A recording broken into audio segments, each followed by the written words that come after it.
What's going on, YouTube? It's your boy Heem, and we back with another reaction video, man. And today we're gonna be reacting to Takeoff's death, the Untold Story. Man, as y'all know, we lost Takeoff. Was it last year or the year before that? Was it 2023 or 2024? I'm not sure. I'm not 100% sure. I completely forgot. But nonetheless, it was a tragic loss. You know what I'm saying? Held it down for the culture. Him Migos is a monumental group in the rap culture, literally. You know what I'm saying? You can't speak about rap and not include the Migos in it, bro. And Takeoff was a fan favorite of the Migos. A lot of people will say he was the best Migos. You know what I'm saying? Um, man, I was talking to one of my homeboys, and we was like the whole Alchemist tape and shit like that with Larry June and Two Chains, and I'm like, bro, I would love to have Takeoff on the Alchemist beat, like to express his more lyrical side or whatever the case may be, because I know for sure he would have float. But it's so tragic that we did lose him because from the situation we know, he had no dealings in the whole thing. It was over a dice game that, he was just wrong place, wrong time type shit. And it's unfortunate because a lot of people get caught in that situation. But oh man, I feel like this gonna be a heavy one. Just reliving that moment, hearing that news again, seeing that headline on World Star and Say Cheese and shit like that. Man, but I want y'all to leave a like on this video. Leave a like on the video. Push me into the algorithm. And also hit that big red subscribe button. We on the road to 700 subscribers right now. 700 of them. 7 big ones. 700 big ones. I think we like 20 subscribers away. So go ahead and share this video with a friend. If y'all haven't watched the last reaction video, we reacted to Big X the Plug's 2 a.m. So y'all make sure y'all go react to that. I had that popped up somewhere on the video. But without all the rambling, let's go ahead and get into the reaction video, man. Now, Takeoff's murder was one of the most shocking moments in hip-hop in the last few years. A night that was supposed to be a casual hangout in Houston turned into a tragedy that nobody saw coming. When the news broke, headlines told the same story. Takeoff killed over a dice game gone wrong. But that's not the full story. There are still a lot of misconceptions about what actually happened that night. So in this video, we're going to break down the real story behind Takeoff's murder, how things escalated that night, and the case developments that left more questions than answers. Now, Takeoff wasn't just another rapper. He was one-third of Migos, the group that took Atlanta's trap sound and pushed it into the mainstream. And Migos wasn't just a rap group. It was a movement and a family, which consisted of Quavo, Offset, and last but not least, Kershnick Ball, professionally known as Takeoff. Now, Quavo was Takeoff's uncle. However, the three of them grew up together in Gwinnett County, Georgia, just outside of Atlanta. Quavo and Takeoff were raised in the same house, while Offset joined their circle in the 6th grade. Eventually, Quavo and Takeoff introduced Offset to rap, and from there, Migos was born. Migos didn't just make hits, they changed the entire sound of modern hip-hop. Their triplet flow, first popularized in songs like Versace and Hannah Montana, became one of the most— Bro, do y'all remember that? Versace? Versace, Versace? Versace, Versace? Like, do y'all, bro, that was a period in time where they had the rap game on lock, bro. And I was, nigga, I don't even know. I wasn't even a teenager at this time, I don't think. Like, when these songs were coming out, Versace with the Dre remix and then the Hannah Montana. I don't even think I was a teenager type shit. And if I was just, like, that's crazy, bro. But yeah, the Migos took this shit over, bro. Like, they literally did what the fuck and was very influential because a lot of that sound is still lingering to this day inside of the hip hop culture. So they they are the Black Beatles, bro. Literally. most imitated styles in this generation of rap. Their first major breakthrough came in 2013 with Versace. But what really took them to the next level was when Drake hopped on the remix. That moment catapulted them into mainstream success. And from there, they dominated the charts, dropping hit after hit. Fight Night, T-shirt, Bad and Bougie, Motorsport, you name it. Beyond just music, Migos influenced fashion and hip-hop, and of course, the way rappers structure their flows. They were pioneers, and Takeoff played a huge role in that success. But by 2022, things weren't the same for the group. The group had stopped moving as a unit, and there were rumors that Offset and Quavo had fallen out, with speculation that it has something to do with Offset allegedly sleeping with Quavo's ex, Sweetie. Quavo seemed to reference this in his song Messy, rapping, "Bitch, F my dog behind my back, but I ain't stressing." None of them ever confirmed the rumors publicly, but one thing was clear. Migos weren't clearly together anymore.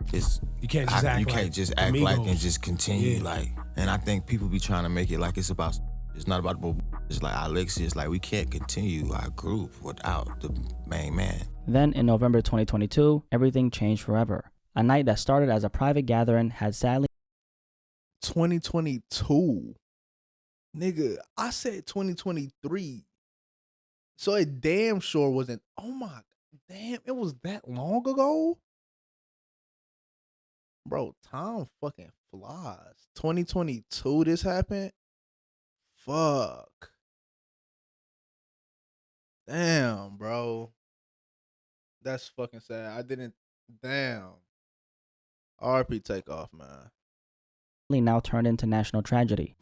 At approximately 2:30 this morning, our officers were dispatched out here to a shooting that had just occurred. Upon arrival, they located multiple shell casings on the third level of the building at the 810 Bowling and Billiards. I guess it's a bowling and pool hall. We were informed that there was a private party being held at the event last night that ended at approximately 1 a.m., but the party carried over till about 2 a.m. till they were cleared out. That's when the shooting occurred, where it left one male deceased on scene and two others that were transported to area hospitals nearby. On November 1st, 2022, Takeoff and Quavo were in Houston, Texas, attending a private gathering at 810 Billiards and Bowling, an upscale venue in downtown Houston. The event was hosted by Jay Prince Jr., the son of Rap-A-Lot Records founder Jay Prince, a powerful figure in the rap industry, known for his deep ties to Houston's hip-hop scene. The guest list was exclusive, with around 40 to 50 attendees, including local music industry figures, promoters, and close affiliates of Jay Prince Jr. Security was present, but this wasn't a club event. This was a private invitation-only affair. The official event wrapped up around 1 a.m., but just like most private functions, many guests, including Takeoff and Quavo, stuck around for an hour. Conversations continued, drinks were poured, and the night carried on as usual inside. By 2:30 a.m., the gathering spilled out onto the third floor balcony area, which overlooked Houston's streets below. The mood seemed relaxed at first, but shortly after that, things took a deadly turn. As tension escalated, Quavo found himself this shit bring back. This shit sad, bro. Because bro didn't have shit to do with none of this shit, bro. Like, damn, this shit bringing back. Just seeing the picture that person took with him that day, all type shit like that. That shit is crazy, bro. And literally, probably an hour after he took that picture, he gone. Now, that shit's fucked, bro. That shit's fucked, bro. That's how quick life move, bro. Like, damn. Face to face with multiple people, caught in a heated argument over a dice game where someone had lost a large amount of money. The situation grew more intense by the second. Surveillance footage later captured Quavo visibly frustrated, attempting to de-escalate the situation and walk away. But before he could leave, things escalated quickly. His last words before it all went left, "We don't play like that, bruh." Seconds later, gunfire erupted. At least 2 different weapons were fired. Chaos broke out as people scrambled for cover, running in all directions. Police later recovered 10 shell casings at the scene, 9 from a .40 caliber firearm and 1 from a 9mm firearm. Takeoff was unfortunately caught in the crossfire. He was hit twice, once in the back and once in the head. Both bullets later recovered from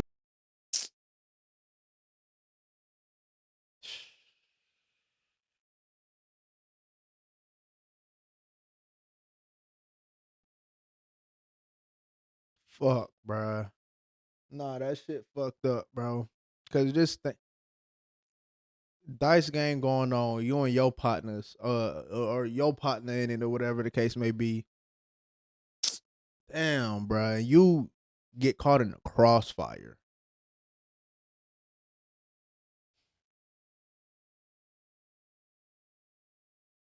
from his body were medium caliber. 2 other people, a 23-year-old woman and a 24-year-old woman, were also shot and rushed to the hospital. At about 2:30 a.m., police eventually received a call about a shooting at 1210 San Jacinto Street in downtown Houston. When officers arrived, the scene was nearly empty. Most of the witnesses had already fled. Security was however present, but none of them saw who pulled the trigger. Takeoff was already pronounced dead at this point. With little immediate cooperation from witnesses, detectives had to rely on hard evidence to piece together what happened. Surveillance footage from the scene later revealed a Patrick Clark in the crowd, holding a gun in one hand and an object in the other.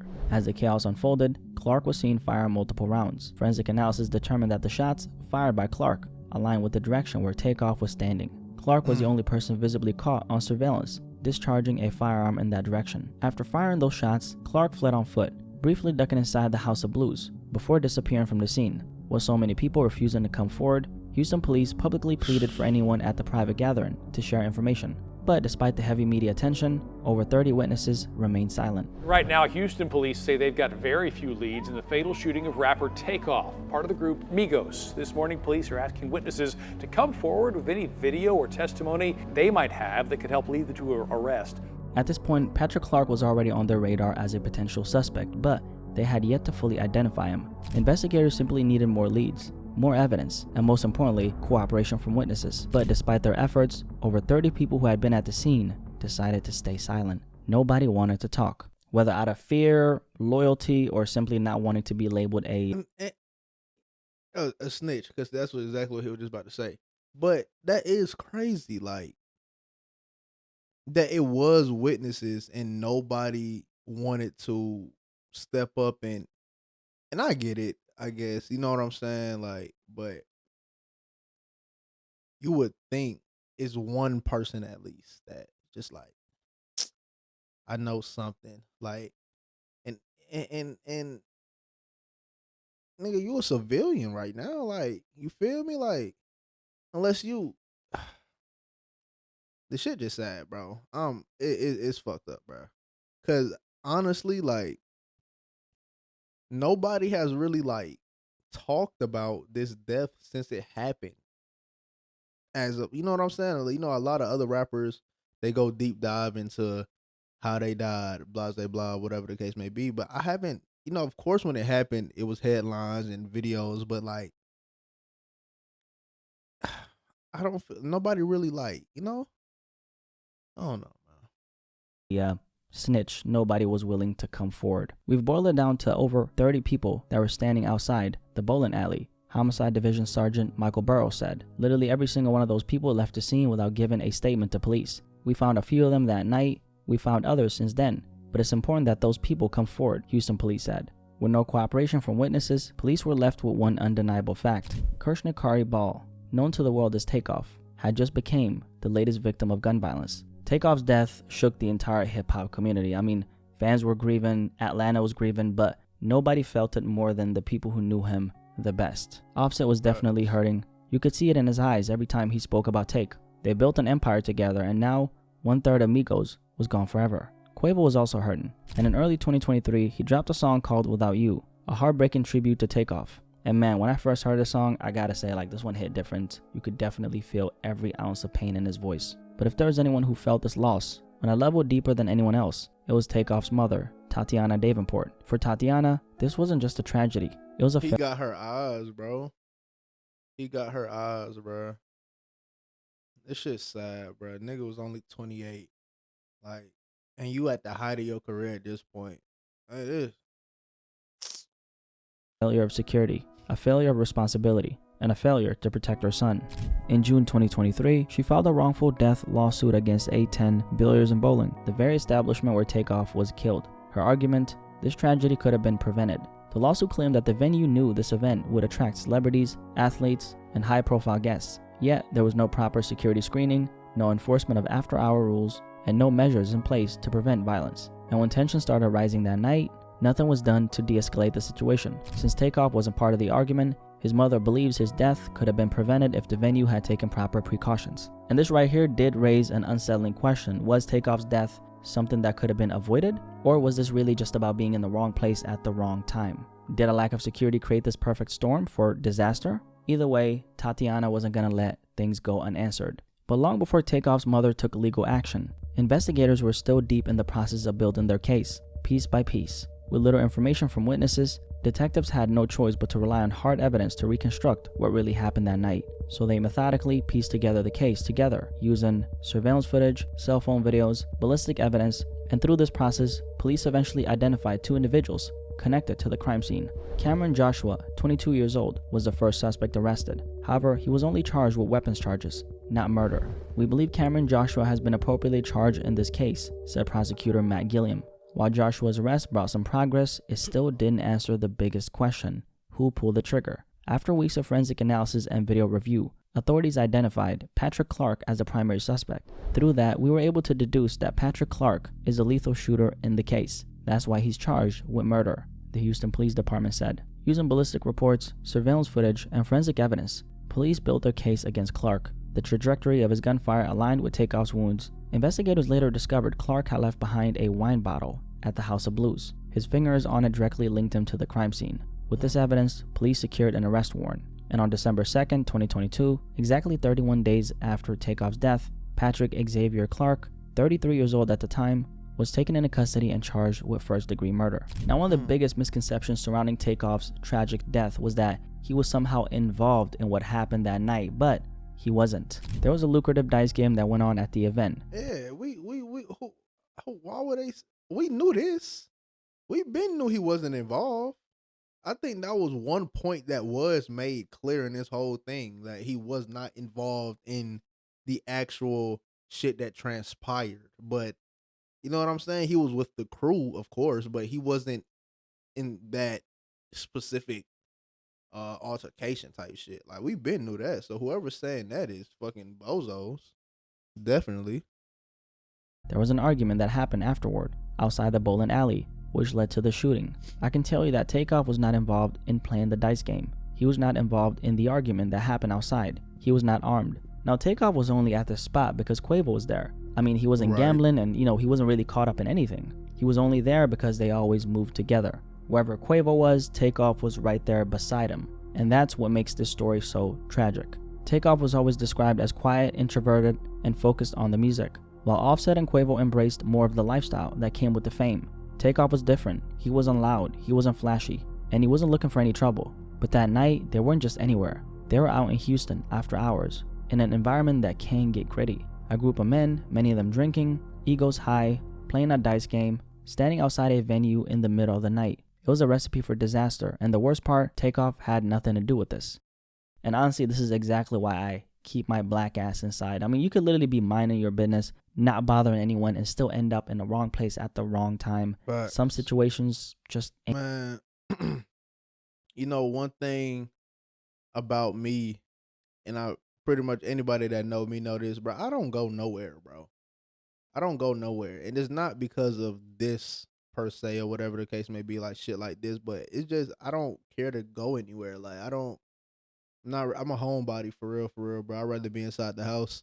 And my mom always say, like, I don't have to worry about you being out all late. And I know if I call you, you in the house. Like, yeah, I'm in the bed by 9 o'clock, bro. Like, I don't really go out. So, and for my mom to tell me that she don't have to worry because this mother that's worried, that, you know what I'm saying? Like, that I feel good about that. Like, yeah, I'll be in the house, bro. I don't got time for that extra shit. You know what I'm saying?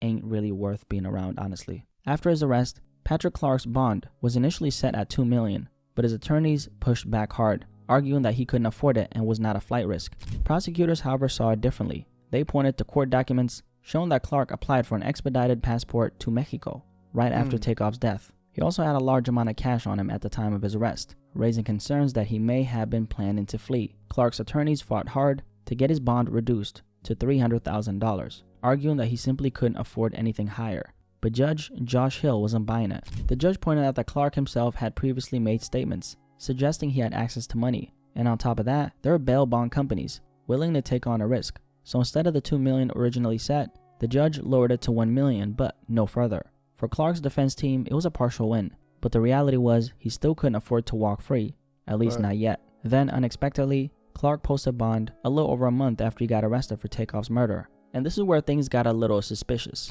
They ended up finding out that there was a private investigator who was working for Takeoff's accused killer's attorney, and he was listed in the bond paperwork as the facilitator of his release. But this private investigator was apparently not even actually behind Patrick Clark getting released. So the question is, where did the money come from? Clark's attorney later stated that a family friend and a concerned citizen had helped secure his release, but beyond that, the true source of the funds still remain unclear. Now, even with his release, Patrick Clark wasn't free to move as he pleased. He was placed under house arrest, required to wear a GPS ankle monitor, and barred from contacting witnesses, victims, or their families. Yet, one major question still remained. Was Patrick Clark truly the only one responsible? Now, Clark was the man police charged with Takeoff's murder. He was identified through forensic evidence, surveillance footage, and ballistics. However, the case was far from over. And this is where we get to a plot twist in this case, okay? A major plot twist that a lot of platforms still haven't really covered. So if you made it this far, make sure you drop a like on this video, okay? I appreciate you. Because what I'm about to tell you changes everything, okay? Now, the plot twist is this.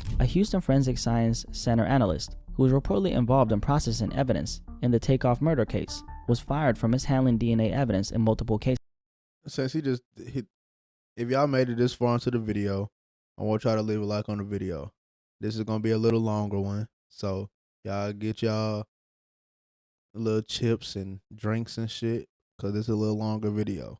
But yeah, if you made it this far into the video, drop a like on the video, man. Documents reveal that this now former analyst allegedly committed serious evidence processing errors that might have affected several investigations, including Takeoff's murder. Forensic analyst Rochelle Austin was considered a witness in the case against Patrick Clark, a man who police believe is responsible for shooting and killing Grammy-nominated rapper Takeoff at a Houston bowling alley. State's DNA samples Austin processed had been switched in one instance.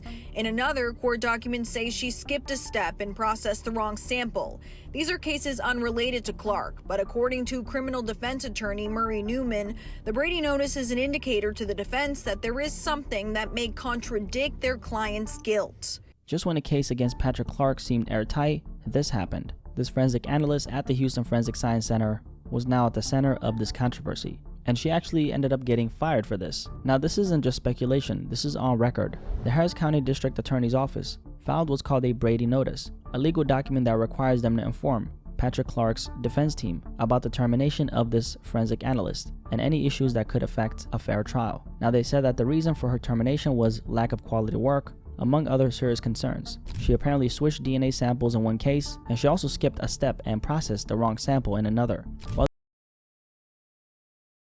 Ain't no way. That shit sound fishy as shit. Ain't no damn way. Ain't no way. Ain't no way. Ain't no way.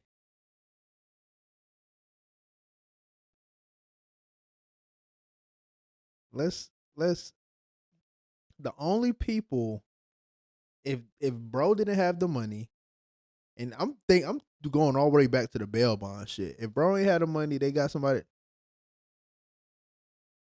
The person who went to the bail bond didn't actually pay for the bail bond. It's 10% of $1 million, so probably 100,000. Am I right? Am I right? Yeah, 10% of $1 million, whatever. The only people that I would, in this case, will have that type of money is the Prince family.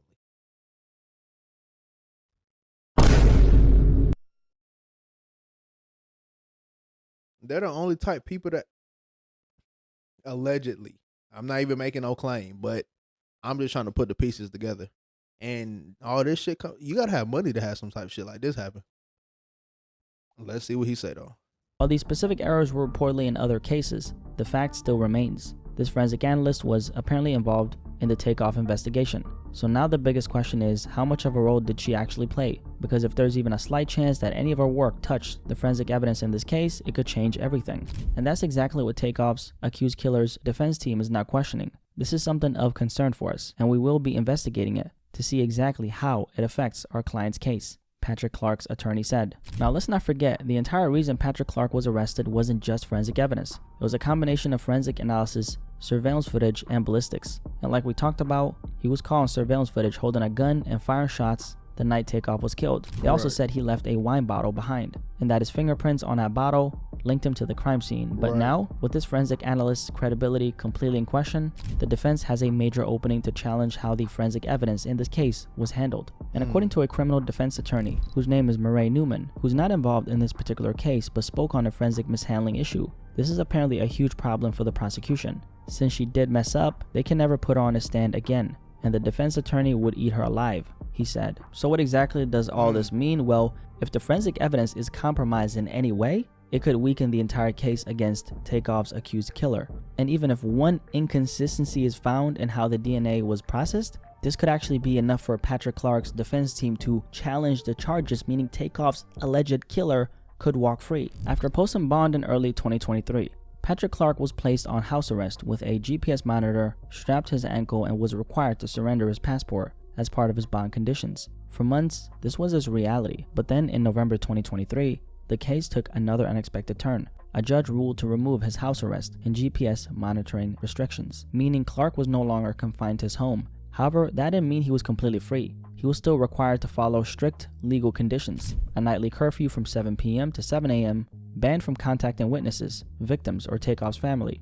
required to appear in court whenever scheduled. But here's the thing, since that last legal update in November 2023, there hasn't been any official word on his current status. Is Clark still out on bond? Have new restrictions been placed on him? Or has something changed behind the scenes? Right now, we don't have the answers, but one thing we do know, his case is far from over. Just a few days ago in February 2025, Patrick Clark was scheduled to appear in court, but once again, the trial has stalled. And this time, the holdup isn't from witness silence or legal delays. It's because of the forensic controversy that has cast doubt over the evidence. As it stands, Patrick Clark is still facing murder charges. But with this forensic scandal shaking up the case, the biggest question now is what happens next. Now, his defense could definitely challenge the forensic evidence, forcing the court to re-examine how solid the case really is. I mean, it's crazy to say that even if one little inconsistency is found in how the DNA was processed, it could literally be enough to argue that this entire forensic process was compromised. And if that argument holds up, well, I'm sure we all know what it means. It could change everything. But regardless of what happens in the courtroom, one thing will never change. Takeoff is gone. His family, friends, and fans still want justice. They don't want another case where the system fails to hold the right people accountable. And honestly, it makes you wonder, will Takeoff actually ever get the justice he deserves? From the moment Takeoff was killed,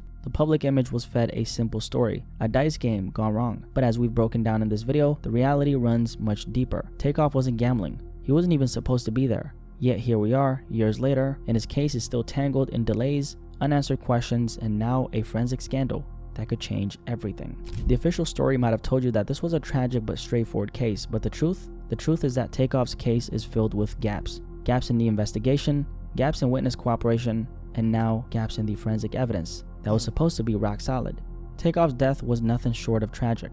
Imagine stepping out for a casual night with your uncle, Quavo, someone who's been by your side your entire life, only to lose your life over an argument you had nothing to do with. For those who don't know, Quavo wasn't just a rap partner. He was Takeoff's actual uncle. They grew up together in the same household, with Takeoff looking up to Quavo as both family and inspiration. Takeoff was quiet, laid back, and focused on his craft. He wasn't a type to be caught up in drama, and that's exactly what makes this story so heartbreaking. A talented artist, a genuine soul, gone way too soon. And the worst part, his case is still filled with more questions than answers. Will justice ever come? Only time will tell. If you made it this far, how about drop a like on this video, because obviously we're working very hard right now. Appreciate you guys so much for watching this video. And if you're new here, my name is Blackie Speaks. Nice to meet you. Welcome to the family. Thank you for subscribing. Damn, bruh. That was a heavy reaction. Yeah, there's definitely some holes inside of this case, bro. The whole shit with the forensic evidence and shit like that definitely raised the suspicion. Man, it's I didn't know that. I'm not gonna say I didn't know. I didn't remember that this shit was so long. 2022. I said 2023. Why did I say 2024? I know it didn't happen last year. 2024 was just But yeah, damn, bro. Yeah, shit is sad, bro. Yeah, I sound like a dumbass in the beginning, bro. If you're at the end of the video right now, disregard what the fuck. I don't know why I said 20. I know he didn't die in 20. I don't know why I said that shit.